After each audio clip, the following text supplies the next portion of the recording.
First round leaders, I have one. I'm going to let you rip and run first, though, Uncle Dave, this week. First round leaders, who are you looking at? Well, I want to digress to the rain. I really wish you'd send us stuff down here in Florida. We're drying up. I mean, it's good to get the roll off the tees, but I would prefer the courses stay green. So if you have anything you don't know what to do with, you know where to send it.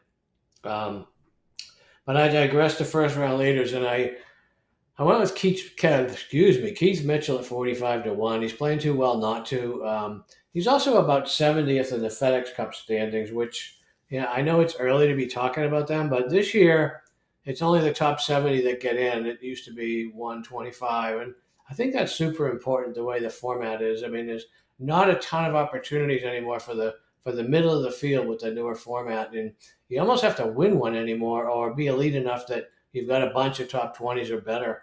But Mitchell had a 12th in Valero, a second in Punta Cana, which that was a split field event, and it really only kind of magnifies what I said about points. I don't think he can win, but if he can putt well, he can go low.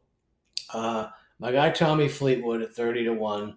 I know he hasn't won on tour, but that doesn't mean he can't go low. I mean, he always seems to have that one round that keeps him out of the winner's circle, and I'm going to bet it's not Thursday. I mean, he's not long off the tee.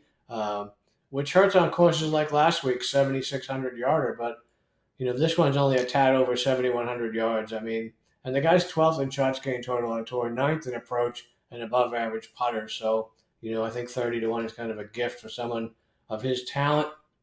And I'll throw one more at you, Sleepy. Denny McCarthy, 45 to 1. He's opened this year on Thursdays 5 times with 68 or better this year, and it's going to take a lower number than that, I think, this week. But if his putter gets hot, which it often does, I think this is a great course for him. So there's three guys we'll be looking at Thursday on the nice weather day. All right, so Uncle Dave gave you three. I'm going to give you one. You didn't mention my guy there, Uncle Dave. I'm going to go with Justin Thomas at 25 to 1. His game right now is in a great place, and he's coming off of that big win there at the RBC where he just absolutely slaughtered the field on day one. I think if he comes in with the same mindset and the same type of game that he came into the RBC with, there's probably no way that he's not at least flirting with being the first round leader. He checks all the boxes. I think if he can avoid the sand, probably the rough, that he has everything that he needs to go ahead and lead the pack here for day one. And one other thing to touch on here, Uncle Dave, with these signature events, it's not like we have early morning tee time starters.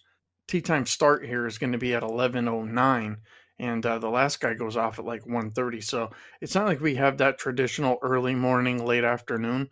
So I wasn't too locked in on just looking for early morning starters. So went with JT here. So I don't really necessarily think that that's going to be that much of a factor this week. So there's 4 first round leaders for you guys. Hopefully we go ahead get one of those tickets to go ahead and cash.